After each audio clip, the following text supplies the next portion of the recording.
हे everyone, welcome back. Midwifery के upcoming questions के लिए आप रेडी हो जाइए, जिसमें हम एएनएम जीएनएम से रिलेटेड एक मोस्ट इम्पॉर्टेंट टॉपिक बात करेंगे, जो कि है नॉर्मल लेबर।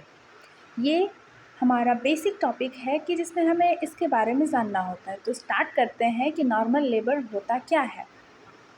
तो normal labour is the process by which the placenta and membrane are expelled from the birth canal. This involves a great deal of labor and exclusive muscular effect, as it is an existing ordeal in which the woman's entire body participates.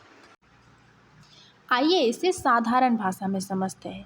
ये एक वो process है जिसमें placenta और membrane जो है birth canal के through बाहर आता है, जिसमें मदर के पूरे बॉडी का पार्टिसिपेशन होता है। इसमें मसल्स भी कॉन्ट्रैक्ट रिलैक्स होते हैं, साथ ही साथ जो बेबी है उसका भी वो भी बाहर आता है उसमें।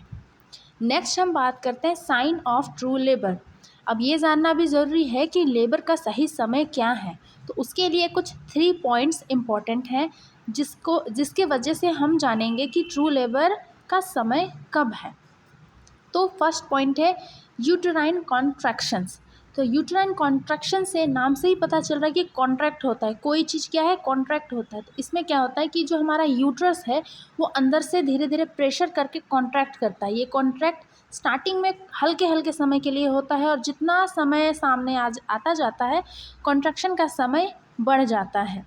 इसके बाद है डायलेटेशन ऑफ द सर्वाइकल ओस। ओके, तो ये क्या है, डायलेटेशन ऑफ सर्वाइकल ओस।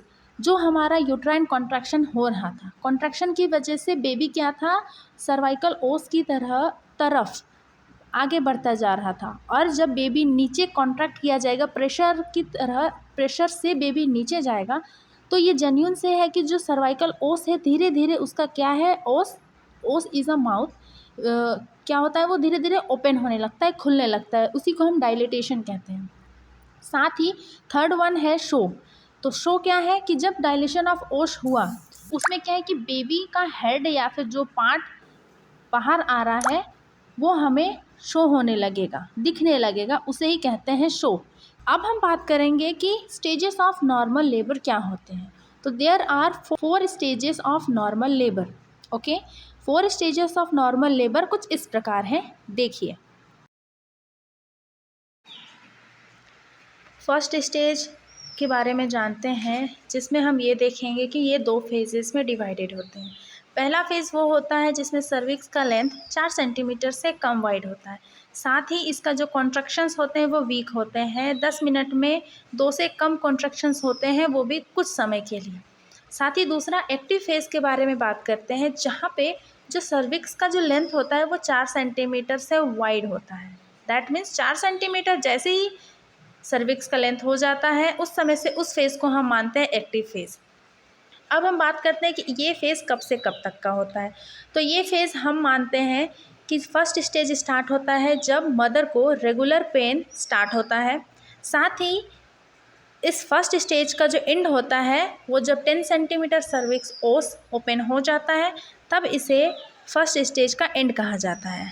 अब इसमें हम बात करते हैं कि प्राइमरी ग्रेविडा को कितना समय लगता है सर्विक्स को पूरा फुल्ली 10 सेंटीमीटर होने में। तो प्राइमरी ग्रेविडा जो कि फर्स्ट मदर होती है उसे 12 घंटे लगभग लगते हैं। साथ ही अब बात करते हैं मल्टी ग्रेविडा, जिसका सेकेंड डिलीवरी का टाइम है या फिर उससे ज़्यादा। तो उस मदर को 6 से 8 घंटे का समय लगता है सर्विक्स 10 सेंटीमीटर होने में। तो जब ये 10 सेंटीमीटर हो जाता है उसके बाद हमारा आता है सेकेंड स्टेज। सेकेंड स्टेज में ये क्या होता है, तो पहले हम जानते हैं कि सेकेंड स्टेज कब से लेके कब तक को माना जाता है। तो सेकेंड स्टेज माना जाता है जब सर्विक्स का फुल्ली ओपनिंग हो गया है या सर्विक्स फुल ओपनड हो गया है, तब से लेके जब तक से बेबी रिलीज़ होता है, दैट मीन्स बेबी बाहर आता है। तो सर्विक्स का ओपनिंग से बेबी रिलीज तक का समय होता है second stage of normal labour. इसमें कुछ sign of near delivery are follows. ठीक है, वो फॉलोज क्या क्या है, तो cervix gaping, perineum appear thin and raised, anal pouting, and the baby head is visible through the vulva. ठीक है, तो इसमें क्या होता है कि जो वॉल्व होता है वो गैपिंग होता है, वो खुलता है। साथ ही पेरिनियम का जो अपेयर होता है वो थिन होता है। एनाल पॉटिंग हो जाता है। साथ ही बेबी का हेड शो होने लगता है। इसके बाद जब बेबी बाहर आ जाता है, उसके बाद से हमारा थर्ड स्टेज स्टार्ट हो जाता है। तो हमारे थर्ड स्टेज स्टार्ट होता है बेबी के बाहर आने से लेके प्लासेंटा के बाहर आने तक। तो इस थर्ड स्टेज को हम AMTSL कहते हैं। तो इस AMT का मतलब क्या है? तो इस AMT का मतलब है active management of third stage of labour. Actually इसमें हम 3 प्रोसेस करते हैं।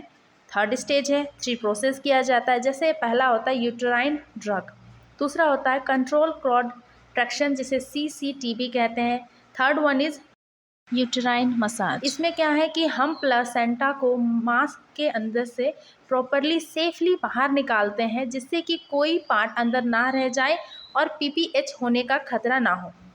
PPH is postpartum haemorrhage. Uterotonic drug क्या होता है?